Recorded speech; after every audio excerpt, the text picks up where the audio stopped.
pagi semuanya. Pagi, Pak.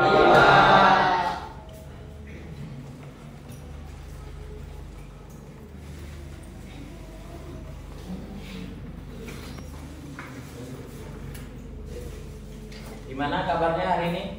Baik, Pak. Hadir semua ya?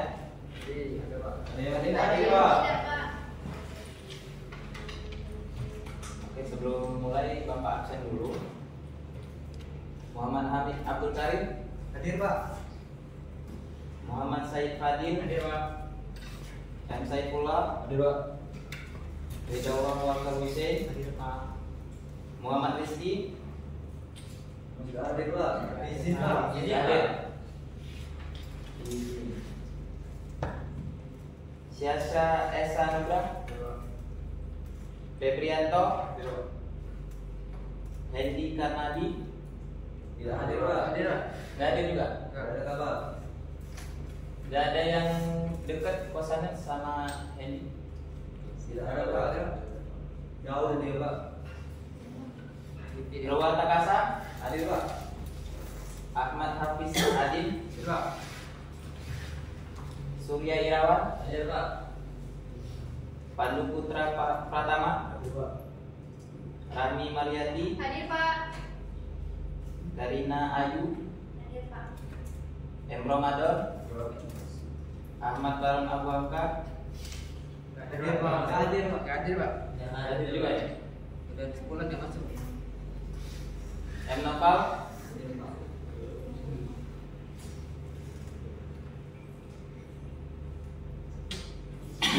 Muhammad Iman. Rizka Hayatina. Hadir, Pak. Mana? Gelar Ramadan. Hadir, Pak. Mailan. Malah, Pak. Pindah kelas, Pak. Pindah kelas, Pak. Oh. Oke. Bapak buka dulu ya. Assalamualaikum warahmatullahi wabarakatuh. Waalaikumsalam warahmatullahi wabarakatuh. Seperti yang sudah Bapak kasih tahu sebelumnya di minggu kemarin, pertemuan kita sebelumnya, hari ini kita akan membahas mengenai material logam. Jadi ada yang tahu apa itu material logam? Saya, Pak. Ya, silakan Hamid. Untuk definisinya belum tahu, Pak. Tapi kalau untuk gambarannya itu meliputi besi seperti materi besi saja, Pak. Ya, bagus. Yang lain? Kalau nggak ada Bapak tunjuk. Ayo, siapa yang bisa? Coba, gelar. Baik, Pak. Jadi material logam ya. Ya. Jadi material logam itu adalah material yang bersifat konduktor atau menghantarkan panas. Yang umumnya material ini ya ialah besi dan juga baja. Gitu, Pak. Ya, bagus ya. Jawaban dari kedua teman kalian, coba bisa kasih tepuk tangan dulu. Oke. Jadi untuk material logam, anak-anak sekalian, itu merupakan salah satu unsur atau senyawa yang biasanya bersifat keras dan tak tembus cahaya. Jadi benar juga kata teman kalian tadi, material logam ini biasanya memiliki sifat yang konduktor. Jadi memiliki konduktivitas atau penghantar listrik yang baik dan juga penghantar panas yang baik. Nah, untuk material logam sendiri itu bisa kita bagi menjadi dua. Yang pertama adalah material logam fero dan material logam non-fero.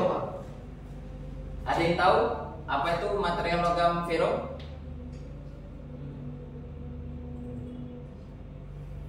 Sudah ada yang pernah dengar sebelumnya tentang material logam fero dan non fero ini? Belum, Pak. Belum ya? Jadi material logam fero itu merupakan material logam yang memiliki kandungan besi di dalamnya.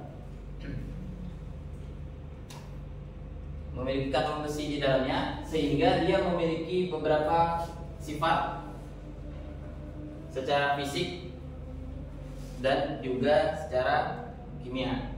Jadi material logam vero itu memiliki sifat fisik antara lain memiliki kekuatan tarik yang tinggi dan juga kekerasan yang tinggi. Karena material logam vero ini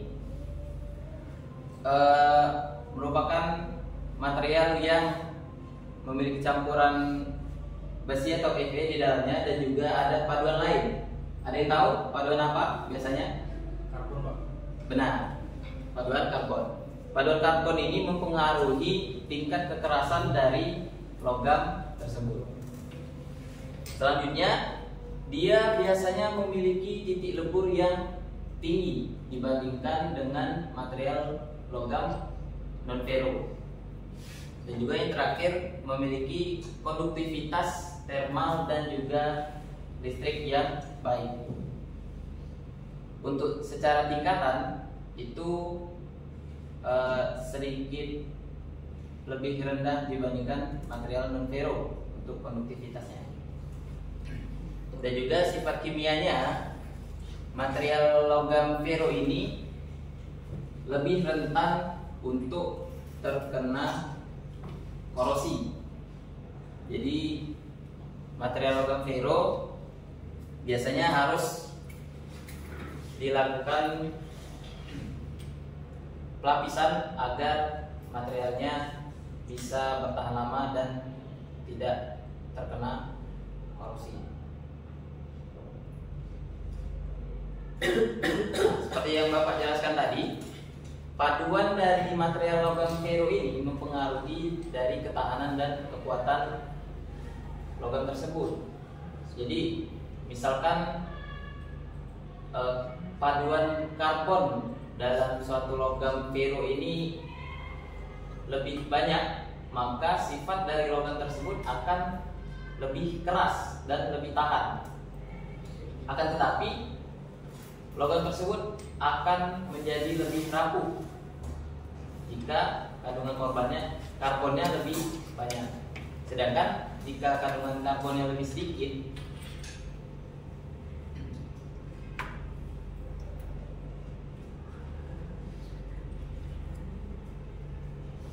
maka logam tersebut akan lebih ulet sifatnya.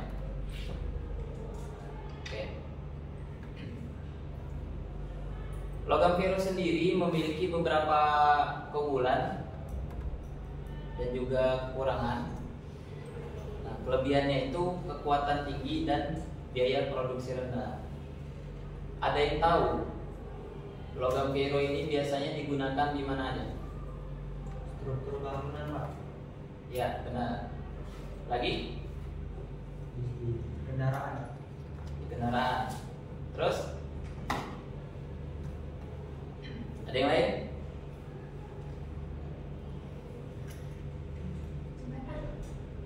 Jembatan. Berarti di struktur bangunan tadi. Nah, jadi logam ferro ini, benar kata teman-teman kalian tadi, biasanya karena sifatnya yang keras dan juga ketahanan yang tinggi, logam ferro ini biasanya digunakan di struktur bangunan dan juga beberapa alat-alat yang biasanya digunakan oleh manusia. Struktur bangunan ini seperti kita saat ini di dalam gedung itu menggunakan jenis logam ferro untuk struktur bangunannya. Dan juga contoh lagi itu kendaraan kalian. Ada yang naik motor ke sekolah? Pak. Semuanya, Pak. Rata-rata naik motor semua ya? Iya. Nah, jadi motor kalian itu sebagian besar terbuat menggunakan logam ferro, terutama pada bagian rangka. Kenapa menggunakan logam ferro untuk bagian rangka? Ada yang bisa bantu jawab? Silakan, saya pulang. Alasannya Pak, kalau kendaraan menggunakan kerangka, menggunakan logam biru itu kan daya tahannya ataupun bebannya itu lebih kuat karena mempunyai sifat kekerasan yang lebih tinggi. Andaikan kalau menggunakan logam non ferro seperti plastik, tidak lama Pak, tidak lama kalau kita naik patah ataupun pecah kerangkanya. Tapi untuk yang body-bodinya itu sesuai dengan mekanis atau ketentuan masing-masing dari perusahaan. Ya, ada lagi yang lain? Menambahkan Pak, Ya, silakan. Amin. umumnya logam ferro itu lebih kuat Pak. Kalau yang non ferro ini elastis, jadi non ferro ini bisa berubah bentuk bulat seperti itu Pak. Kalau ferro ini keras, jadi dipilihlah ferro karena kuat, dia tidak bakal merayap seperti itu. Ya, bagus. Boleh kasih tepuk tangan dulu untuk teman kalian. Ya, benar ya kata teman kalian tadi. Alasan penggunaan logam ferro di beberapa barang yang biasa kita gunakan, terutama untuk kendaraan, itu karena sifatnya yang tahan. Jadi yang namanya kendaraan, tentunya fungsi dari kendaraan tersebut biasanya adalah untuk angkutan manusia dan juga angkutan barang. Bobot dari manusia sendiri rata-rata untuk usia kalian ini biasanya 60 sampai 70 kg. Dan juga untuk muatan barang, untuk ukuran sepeda motor bisa kita ambil rata-rata mungkin sekitar 100 kg. Itu di luar penggunaan kalian, misalkan kalian ada yang menggunakan motor untuk ngangkut karet misalkan, atau ada yang berjualan gas. Di sini ada yang jualan gas. Jual galon. Nah, jual galon, Febri. Jadi kan bobot dari barang itu akan mempengaruhi dari kendaraan kalian, baik dari tekanan yang dihasilkan ataupun guncangan pada saat kendaraan kalian berjalan, itu akan mempengaruhi. Makanya di alat-alat seperti itu biasanya memiliki batas maksimal berat, ya. Ada yang pernah baca-baca manual book untuk motor atau cuma pakai? Cuma pakai. Nah, biasanya motor itu, kendaraan yang kalian gunakan, ada di dalam manual booknya biasanya diberi keterangan beban maksimal. Nah, itulah yang membuat terkadang kalian mengalami yang namanya patah sasis untuk kendaraan bermotor karena beban dari motor tersebut melebihi dari kapasitas maksimal dari pabrik. Oke, kita lanjut lagi. Nah, ini ya pengaplikasiannya untuk logam ferro. Yang pertama itu ada untuk konstruksi bangunan, kedua industri otomotif yang barusan kita bahas tadi, baik bodi mobil, komponen mesin.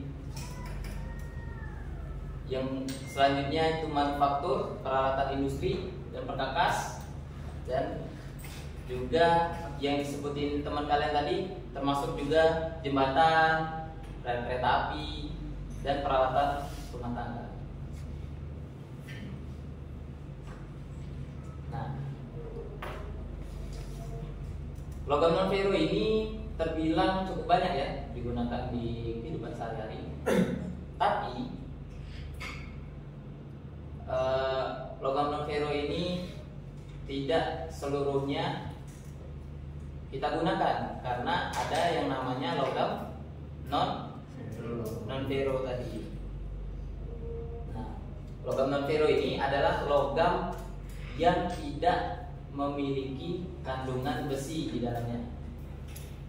Jadi logam non ferro ini memiliki sifat yang cukup berkebalikan dibandingkan dengan logam ferro. Nah, untuk sifat fisiknya, logam non ferro itu biasanya lebih ringan dibandingkan dengan logam Ferro. Jadi logam non ferro itu sifatnya kenapa? Yang di belakang? Yes. Lihat ya. Jadi logam non ferro itu sifat fisiknya, secara fisik yang bisa kita perhatikan dan kita rasakan itu bebannya atau beratnya lebih ringan jika kita bandingkan dengan logam ferro. Dan juga untuk ketahanannya sendiri, logam non ferro itu lebih tahan terhadap korosi. Karena di logam non ferro itu tidak mengandung besi, tidak mengandung besi, atau kalau kode ilmiahnya itu Fe. Dan juga logam non ferro ini konduktivitas thermal dan listriknya itu lebih tinggi. Nah, jadi walaupun sifat secara fisiknya berkebalikan dengan logam ferro, bukan berarti logam non ferro ini tidak baik dalam menghantar listrik dan juga panas. Ternyata logam non ferro justru lebih baik dibandingkan dengan logam ferro. Seperti Bapak sampaikan tadi, untuk tingkatannya itu logam ferro itu tingkatan yang bisa dibilang sedang atau medium untuk konduktivitas thermal dan juga listrik. Sedangkan logam non ferro ini dia justru lebih tinggi efektivitas dalam menghantarkan listrik dan juga panas. Nah, untuk sifat kimianya, resistensi oksidasinya lebih tinggi, reaktivitas rendah, dan juga yang Bapak sebutkan tadi, dia lebih baik dalam menghantarkan listrik. Oke, kita lanjut ya. Untuk kelebihannya sendiri itu dia lebih tahan korosi. Ada yang tahu jenis-jenis logam non ferro yang biasanya kita temui di kehidupan sehari-hari? Ada yang bisa sebutkan? Kalau nggak ada, Bapak tunjuk lagi nih. Ya, silakan. Mungkin di sapor bagi bagian kabelnya. Bagian kabel. Ya. Ya, ada lagi?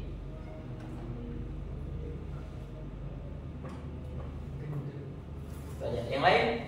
Ada yang mencoba? Nggak apa-apa. Coba aja. Karena kita ini lagi belajar, jadi wajar kalau salah. Jangan takut salah. Ayo, ada yang mencoba lagi? Liska mungkin. Coba sebutkan logam apa aja yang biasa digunakan dalam kehidupan sehari-hari, yang biasa kita temui. Tembaga. Biasanya di kabel. Udah dari temannya. Apa yang lain?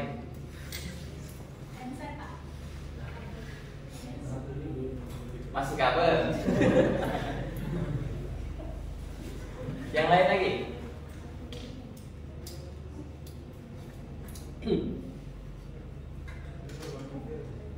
Apa Aliska?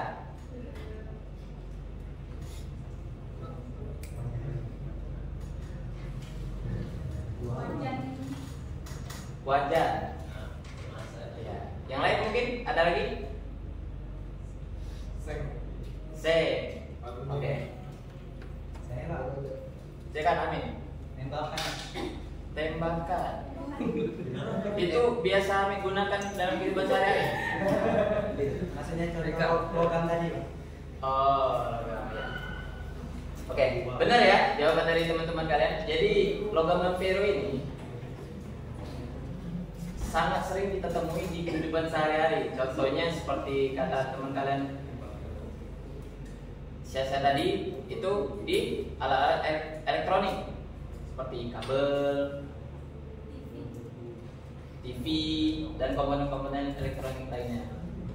Dan juga contoh lainnya adalah yang biasa digunakan oleh teman-teman kalian yang perempuan, aksesoris, benar Imar? Nah, itu termasuk bagian dari logam non Non-ferro. ferro. Jadi emas itu termasuk di logam non ferro. Dan juga emas biasanya digunakan di alat-alat elektronik juga. Kalau kalian pernah buka-buka YouTube mengenai alat-alat elektronik, itu salah satu komponen yang ada di alat elektronik itu juga menggunakan emas, karena emas merupakan penghantar listrik dan juga panas yang baik. Nah, ini untuk pengaplikasiannya, untuk alat elektronik, peralatan medis kebanyakan menggunakan logam non ferro seperti aluminium dan lain sebagainya. Penerbangan juga, kemasan. Oke. Nah, ini adalah beberapa contoh teknik pengolahan yang biasanya digunakan dalam menggunakan material logam ini, baik logam ferro maupun logam non ferro. Yang pertama itu adalah peleburan material. Itu adalah biasa kita sebut pengecoran ya. Dan juga pembentukan dan perlakuan panas. Nah, pembentukan dan perlakuan panas ini biasanya untuk barang-barang aksesoris yang biasa kalian pakai, yang menggunakan bahan emas ataupun perak. Nah, penggunaannya juga tentunya ada dampak ke lingkungan penggunaan benda-benda ini. Nah, pengaruh lingkungannya itu antara lain emisi gas rumah kaca dan banyak lagi ya untuk pengaruhnya kepada lingkungan. Jadi perlu pengolahan lebih lanjut terhadap limbah yang dihasilkan dari penggunaan barang-barang ini. Oke. Ya, itu saja ya materi dari Bapak hari ini. Bapak kasih tugas untuk minggu depan. Silakan kalian bikin kelompok. Itu satu kelompok masing-masing 5 orang. Kalian silakan cari alat-alat yang menggunakan material logam ferro dan juga material logam non ferro.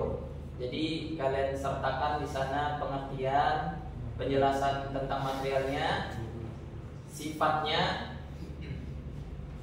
dan juga cantumkan juga gambarnya. Nanti minggu depan silakan kalian cetak dan Bapak minta untuk dipresentasikan ke depan.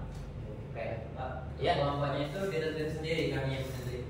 Untuk kelompoknya biar lebih enak kalian tentukan sendiri. Kalau Bapak yang menentukan, takutnya nanti ada yang nggak sesirkel kalian. Nah, jadi silakan kalian tentukan sendiri. Masing-masing kelompok itu berjumlah 5 orang dan tugasnya yang sudah Bapak sebutkan tadi ya. Paham ya? Oke. Bapak rasa cukup jelas untuk materi hari ini. Bapak mohon maaf jika ada kata-kata yang salah. Kepada Allah kita sama-sama mohon ampun. Sebelum mengakhiri materi kita hari ini, alangkah baiknya kita berdoa agar apa yang Bapak sampaikan barusan dapat kalian ingat, dapat kalian amalkan dengan baik di masa yang akan datang. Berdoa dimulai.